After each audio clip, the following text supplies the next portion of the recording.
अदालतें हैं ना, जो एक ही केस में कुछ मुल्जिमान को गिरफ्तार कर लिया जाता है और कुछ मुल्जिमान को बरी भी कर दिया जाता है, तो फिर ये कैसे होता है?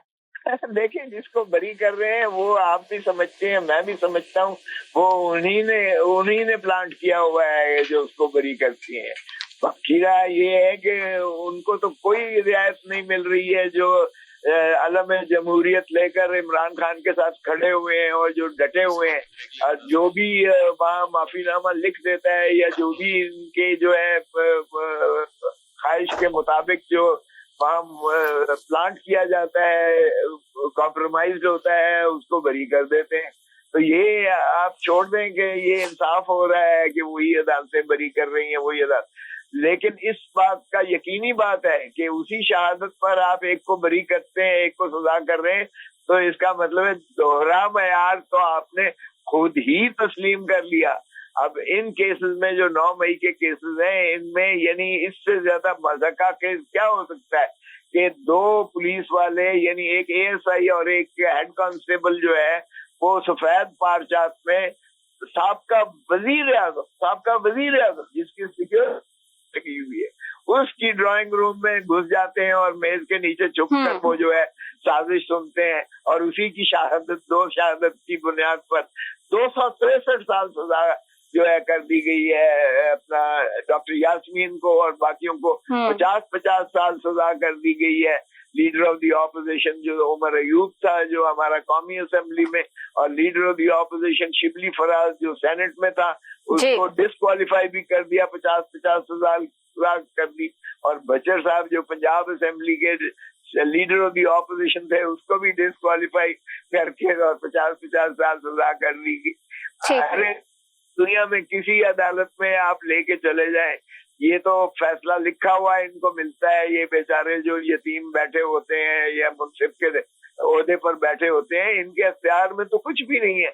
इस तरह इस हुकूमत के अख्तियार में कुछ नहीं है। इसलिए कि जब शहबाज शरीफ ये जो फॉर्म 47 का वजीर आजम है, जब इसने जो है सुहेल अफरीदी चीफ मिनिस्टर खैबर पख्तूनख्वा को मुबारक दी और कहा कि हम आपके साथ काम करना चाहते हैं, और उन्होंने कहा अफरीदी साहब ने कि मुझे इमरान खान से मुलाकात करने की इजाजत दें, फिर हम जो है बिल्कुल चल सकते हैं।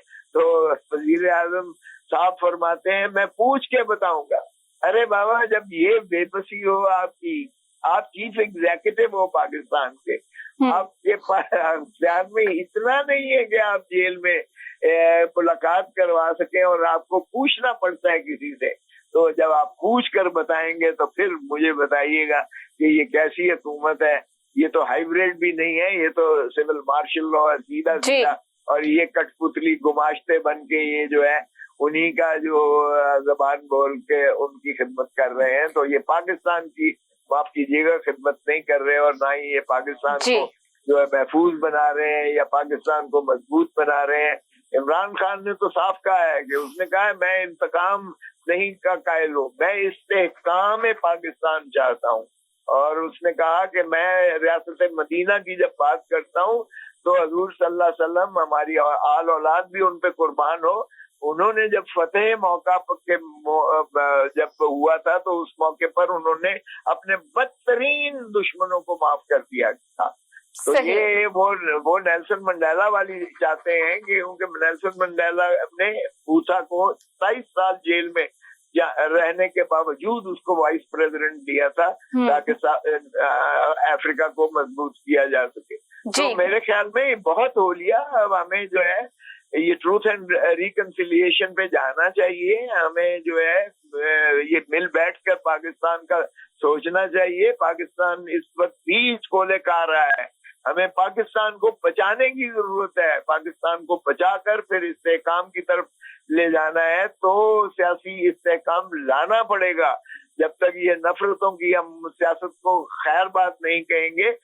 ये बदकिस्मती है कि ये दोनों हुकूमतों ने मई 2006 में, मैं मौजूद था, रानी शहीद बेनजीर भुट्टो और मोहतरम नवाज शरीफ साहब ने मीसाक जमहूरियत लंदन में मुंजमद किया था, और उसने पहली शर्त ये थी कि आइंदा से हम किसी गैर सियासी कुव्वत को आप समझ रही हैं, गैर सियासी कुव्वत को हम ना हुकूमत गिराने देंगे, ना हुकूमत बनाने देंगे, ना सियासी जमात को बखेरने देंगे, ना सियासी जमात बनाने देंगे, और हम इंतकाम की सियासत को कभी फरोग नहीं देंगे, और हम मस्बत जो है वो करेंगे। इलेक्शन कमीशन आजाद होगा, इंतखाबात शफाफ होंगे, और जो अवाम जिसको मुंतखब करेगी उसको पूरा मौका दिया है। तो एक शिक पर 34 में से एक शिक पर ये दोनों जमातें इस वक्त इक़्तिदार में हैं, जिन्होंने मीसाक़े जमहूरियत 2006 में मई 2006 में मुंतखब किया था लंदन में। ना मोहतरम नवाज शरीफ ने उस पर एक पर अमल किया, ना रानी शहीद बेनजीर भुट्टो के वारसों ने उस पर एक शिक पर भी अमल किया है। तो ये अगर इस तरह से कौम के साथ फ्रॉड करके, धोखा करके, अपने आप से भी धोखा करके, तो फिर मेरे ख्याल में कौम को सोचना चाहिए। बिल्कुल, बहुत शुक्रिया सरदार लतीफ खोसा साहब।